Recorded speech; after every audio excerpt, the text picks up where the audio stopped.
Hello everybody, welcome back. Julian Alvarez to Barca, এই যে ডিলটা আছে এটা ইতিমধ্যে আগানোর পথে। আমরা যতটুকু খবর পাইতেছি সেটা অনুযায়ী বলা যায় যে এই প্রসেসটা আগাইতেছে। ডিলটা হওয়ার মতো একটা পরিস্থিতি সৃষ্টি হওয়ার সম্ভাবনা আমরা দেখতেছি। বার্সা ম্যানেজমেন্ট খুবই শক্তভাবে চিন্তা করতেছে একটা নাম্বার নাইনের জন্য, এবং হ্যান্সি ফ্লিকের কাছ থেকে আমরা পজিটিভিটি লক্ষ্য করতেছি। এক প্রকার বলা যায় যে হ্যান্সি ফ্লিক বলতেছে বা আহ, অনুরোধ বলা যাবে অথবা রিকোয়েস্ট বলা যাবে ম্যানেজমেন্টকে করতেছে, যদিও রিকোয়েস্ট না, আমরা দেখতেছি যে প্রয়োজন।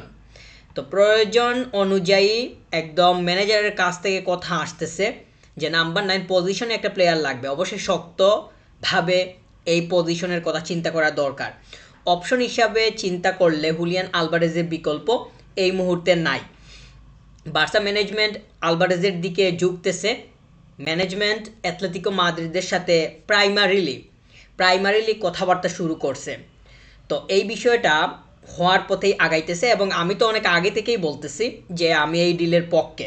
অর্থাৎ নাম্বার নাইন পজিশনের জন্য যখন অপশন খোঁজা হইতেছে, তখন অপশন হিসেবে হুলিয়ান আলভারেজ ছাড়া আমি অন্য কোনো প্লেয়ারকে মানে সায় দেই নাই, বা আমি ওইটার পক্ষে না। অন্য যেমন অসিমেনের কথা আসছিল, হ্যারি কেইনের কথা আসছে, তো এই ধরনের প্লেয়ারের কথা আমাদের সামনে ছিল, কিন্তু ওই প্লেয়ারগুলোকে দিয়ে হবে না।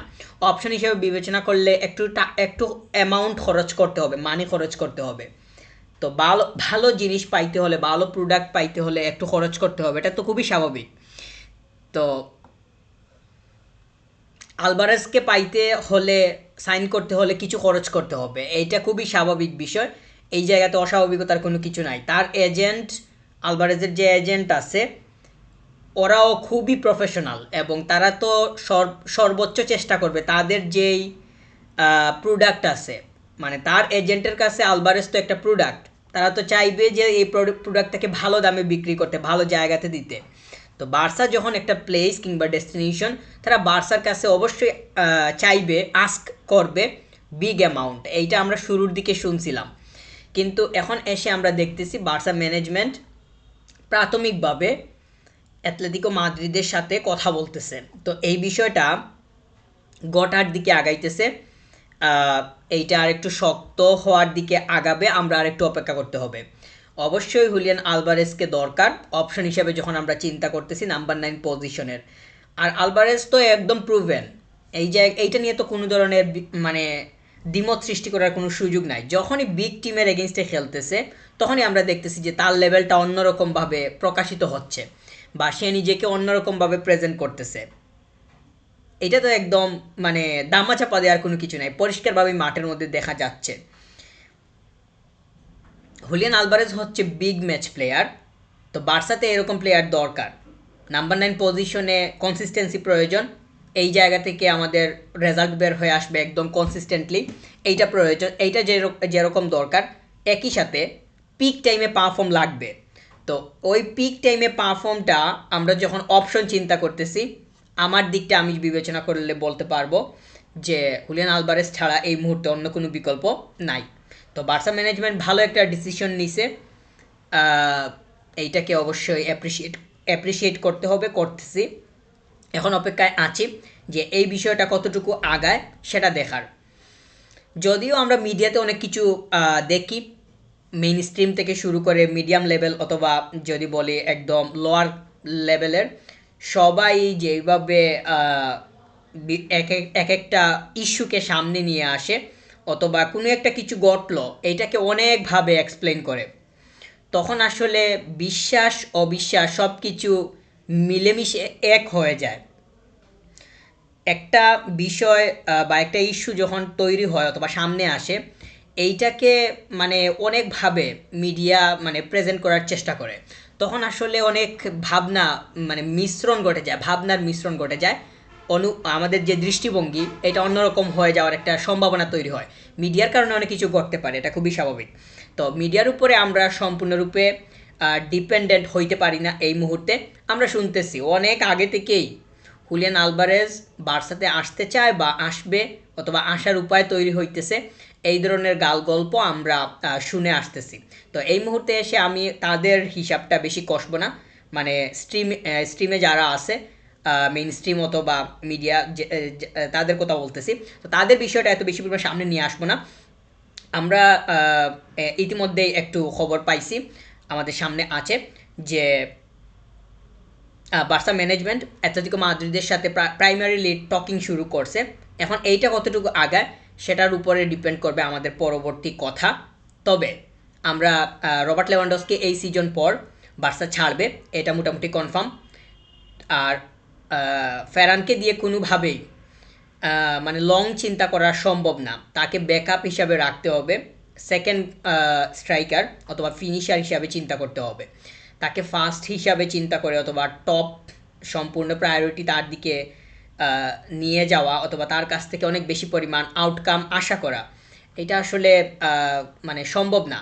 বার্সার চিন্তাভাবনা টাইটল ওয়েফা চ্যাম্পিয়ন্স লিগের, তো ওই ধরনের চিন্তা হইলে ওই মানের প্লেয়ার লাগবে যার কাছ থেকে আমরা কনসিস্টেন্টলি যেমন রেজাল্ট পাবো, একই সাথে যখন টিম গেছে পিক টাইমে অথবা এমন একটা মুহূর্তে খেলা গেছে যখন আমাদের রেজাল্ট লাগবেই লাগবে, তখন আমরা কোনোভাবেই ফেরানের উপরে ভরসা করতে পারি না। আর ফেরানের কাছ থেকে যে আমরা খুব বেশি পরিমাণ রেসপন্সিবিলিটি দেখতেছি, সেইটাও বলার মতো কোনো ওয়ে নাই। ওইটা আসলে বলা যাবে না। তার যে মানে ইমপ্রুভ করতে হবে, আমি যেরকম এই মুহূর্তে রেজাল্ট প্রডিউস করতেছি, নাম্বার 9 পজিশনের প্লেয়ার আমি, তো আমি যেরকম রেজাল্ট প্রডিউস করতেছি এইটা কোনোভাবেই সন্তুষ্ট হওয়ার মতো না। এই যে এই ভূতটা যে ফেরানের মধ্যে আছে সেটা আসলে বলতে পারতেছি না, এবং সে যে ইমপ্রুভ করবে ডেভেলপ করবে ওই তাড়না তার মধ্যে দেখা যাচ্ছে না। অতএব তাকে কোনোভাবেই ফার্স্ট চয়েস হিসাবে কাউন্ট করার কোনো সুযোগই নাই। রবার্ট লেভানডস্কি চলে যাচ্ছে, তার যাতে শেষটা ভালো হয়, শেষ বলতে লা লিগা উইন করবে, অলমোস্ট আমরা কাছেই আছি, 11 পয়েন্টসে ক্লিয়ার ডিফারেন্স, সেকেন্ডে যে আছে রিয়াল মাদ্রিদ তাদের সাথে, তো লা লিগাটা উইন করবে। আবার তার যাতে শেষটা ভালো হয় এটাই হইতেছে গিয়ে কামনা, আর তো কোনো কিছু বলার নেই।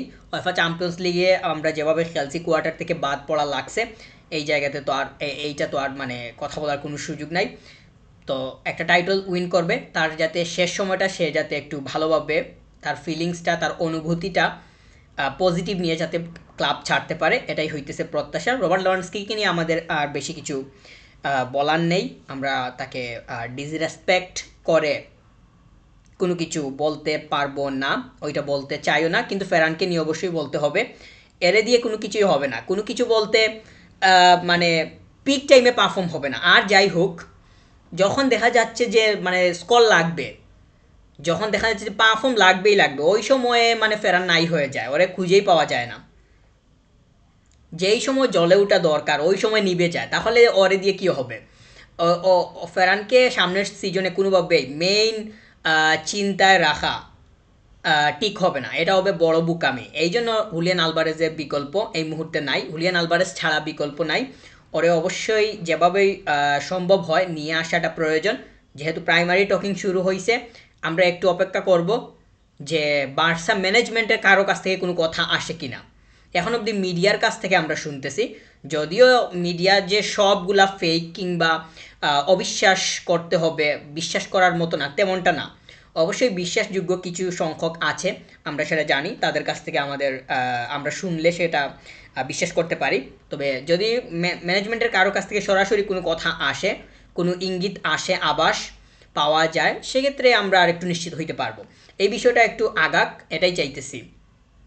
আলভারেজ তো অবশ্যই সে এই মুহূর্তে সে যেহেতু চুক্তিবদ্ধ অ্যাটলেটিকো মাদ্রিদের সাথে, সেক্ষেত্রে সে জোর দিয়ে কোনো কিছু বলতে পারবে না, সে তো প্রফেশনাল। তার একটা ক্লাবের সাথে ওই ক্লাবটা আবার মানে অনেক বড় প্রতিদ্বন্দ্বী লিগে, লা লিগাতে বার্সার, তো ওই ধরনের একটা ক্লাবে থেকে সে তো বার্সার ডুল পিটাইতে পারবে না। সে তো মানে কোনো কিছু ওইভাবে বলতে পারবে না, সে তাদের সাথে চুক্তিবদ্ধ অবস্থায় আছে। যদি কিছু বলতে হয় তাহলে অ্যাটলেটিকো মাদ্রিদের ম্যানেজমেন্ট থেকে যদি কিছু আসে সেক্ষেত্রে সেটা হইতে পারে। আর হুলিয়ান আলভারেজ যদি কোনো ইঙ্গিত দেয় সেক্ষেত্রে আমরা কিছুটা মানে গ্রান্ট পাইতে পারি। তো এনিওয়ে এখন দেখা যাক বার্সা ম্যানেজমেন্টের কাছ থেকে কোনো কিছু শুনতে পাই কি না আমরা, আর বিষয়টা কতটুকু আগায় সেটা হইতেছে গিয়ে দেখার বিষয়। আলভারেজকে অবশ্যই প্রয়োজন, মানে নাম্বার 9 পজিশনের যখন অপশনের চিন্তা করা হচ্ছে, অপশন হিসেবে আরও বেশ কিছু আছে, কিন্তু তাদের দিকে ঝুঁকাটা কোনোভাবেই সব দিক বিবেচনা লজিক্যাল হবে না। আমি কোনোভাবেই সেটাকে মনে করতেছি না।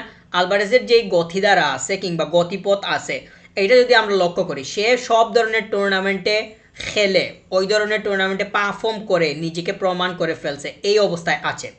আমরা তার যদি ক্যারিয়ারের যাত্রাটা দেখি, জার্নিটা দেখি, এটা খুব সহজেই অনুমান করা যায়। বিগ স্টেজে, বিগ প্ল্যাটফর্মে অথবা বিগ টুর্নামেন্টে যখনই সুযোগ পাচ্ছে, যখনই সুযোগ পাইছে, মানে পেছনের কথা বলতেছি, তখনই সে পারফর্ম দিচ্ছে।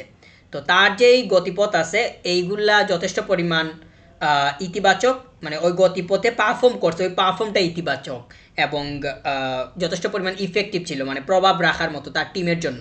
তো সেইগুলা বিবেচনা করলে আমরা অপশন হিসাবে কোনোভাবেই হুলিয়ান আলভারেজ ছাড়া এই মুহূর্তে অন্য কাউকে এগিয়ে রাখতে পারি না। কারণ আমাদের অপশনে তো এই মুহূর্তে আমরা যদি বলি যে যাই হোক, আমি অন্য কোনো আর নাম বলবো না, কারণ কিছু না, অন্য কোনো নাম এই মুহূর্তে বলা ঠিক হবে না।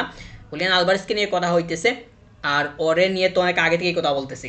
বার্সার শার্ট, বার্সার কিট অবশ্যই হুলিয়ান আলভারেজকে প্রদান করতে হবে, এটা আমার মানে পার্সোনাল ভিউ। এখন দেখা যাক সেটা হয় কি না। আলভারেজ যদি বার্সাতে আসে, যেই সিস্টেম আছে কিংবা স্ট্রাকচার আছে এইটার সাথে ম্যাচ করতে পারবে, আইডিওলজিটা অথবা মেথোডোলজিটা যেভাবে ওয়ার্ক করে বা যেভাবে ফাংশনটা যেভাবে সেট করা, এটার সাথে সে স্যুট করবে এবং খুব বেশি পরিমাণ তাকে স্ট্রাগল করতে হবে না এইটার সাথে মিলিয়ে নিতে, তাকে ম্যাচ করে নিতে। সে মানে তার যে এক্সপিরিয়েন্স, তার যে বললাম তো গতিপথ, এইটা যদি আমরা লক্ষ্য করি তাহলে তার অ্যাডপ্ট করে নেওয়ার যে ক্ষমতা, এটা নতুন করে জন্ম দিতে হবে না। হুলিয়ান আলভারেজ বার্সার জন্য অনেক সুইটেবল একটা অপশন, এইটা প্রমাণ করতে হলে অনেক বড় বিশ্লেষণের কোনো প্রয়োজন আছে বলে মনে করতেছি না, অনেক কিছু বলতে হবে এটাও মনে করতেছি না। আমরা কয়েকটা পয়েন্ট যদি সামনে আনি, আমি এই যে বললাম আমার কথা যদি শুরু থেকে এখন পর্যন্ত শুনেন তাহলে তো অনেকগুলো পয়েন্ট সামনে চলে আসছে, আরও অনেক কিছু বলা যাবে, তবে আমি মনে করতেছি এতটুকুই এনাফ। এখন দেখা যাক বার্সা ম্যানেজমেন্ট কীভাবে আগায়, আমি অপেক্ষায় আছি। আমি অবশ্যই হুলিয়ান আলভারেজকে বার্সা কিটে দেখতে, ব্লাউগ্রানা কিটে দেখতে চাই নেক্সট সিজনে, তবে সেটা হইতে হলে আমাদেরকে, মানে সেটা হবে কিনা সেটা দেখতে হলে আমাদেরকে একটু অপেক্ষা করতে হবে। Let's see. Thank you very much.